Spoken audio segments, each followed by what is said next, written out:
gurin masoyina.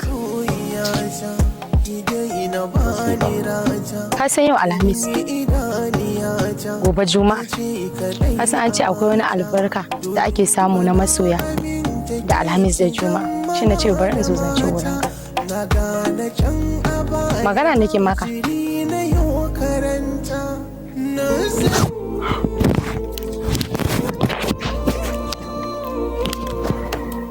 Ya ina yi maka magana kana ɗauka na sai ka ce wacce ban san abin da nake yi ba. Shine zaki tashi ki tsinka min iya fitsina sannan ki mun wannan abu? Rigan ma idan ta kama yaga ta zan yi kuma ba abin da ka isa kai. Kin ga kina fa bata min rai fa. Allah ma.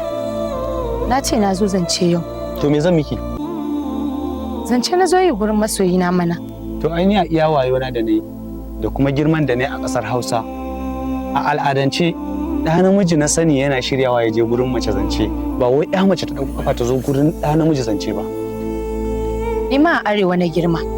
Ko da na zo zance gurinka ba shi yake nufin kiyayya ce ta sa nake zuwa gurinka ba. San da nake maka ne ya sa na tako kafa na zo har inda kake saboda kar wata mace ta raɓe ka har ta zo inda kake. Ke yanzu ana ki tunanin wannan abubuwan da ke soyayya ke nuna mu? Soyayya ce mana. To bari ki jin faɗa miki. Idan wannan salon soyayya take da kanki aka fara ba na fatan wata mace ta ƙara ɗaukan wannan salon naki. Idan kuma akwai wadda ta fara kafin ke to na yi Allah wadda ta fara kawo miki wannan tsarin saboda wannan tsari ne mara kyau. To wallahi bari ka ji in gaya maka ko da ina lallaba ka ba shi yake sa ina jin tsoron ka ba. Ina lallaba ka ne kawai saboda soyayya da nake maka amma ba don haka ba kai baka isa ka kalle ni ka dinga gaya min maganar da ranka yake so ba. Lokaci da yawa ina yi miki uzuri saboda kin tsinci kanki a cikin duniyar san maso wani. Zuciya mai adalci ta kaɗai ce take iya fahimtar raɗaɗin da ake ji akan wanda kake so baya son ka. Shi yasa nake yi miki uzuri. Amma ina so ki fahimci wani abu guda ɗaya. Ina so ki sani ko a gidan giya akwai babba. Kamar yadda a rayuwar ɗa namiji ma da mace. Namiji yake sama da mace. Babu wani ɗa namiji da yake fatan ya auri ɗa macen da zai zo ya ɗaga murya ta ɗaga masa. A koda yaushe kowa yana yin fatan ya samu macen da a duk sa'ilin da ya fusata za ta sauke shi. A duk sa'ilin da yake cikin damuwa ta sa shi farin ciki.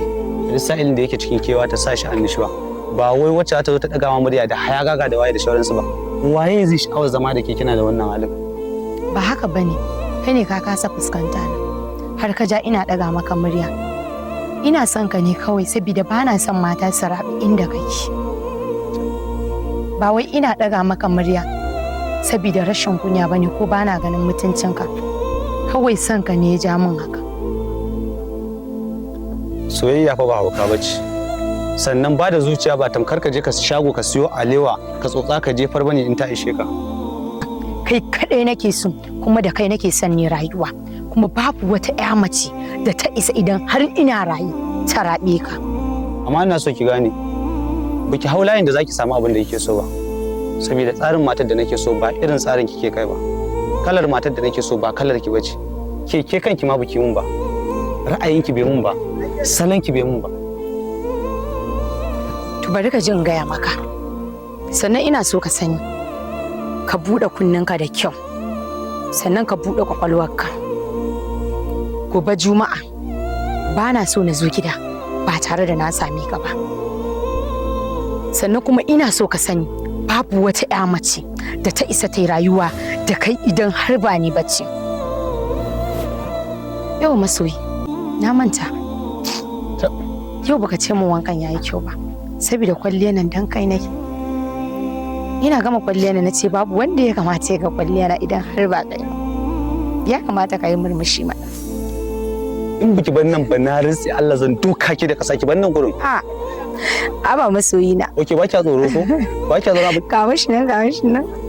Ni sai ka ce min wankan yayi kyau tukuna zan tafi.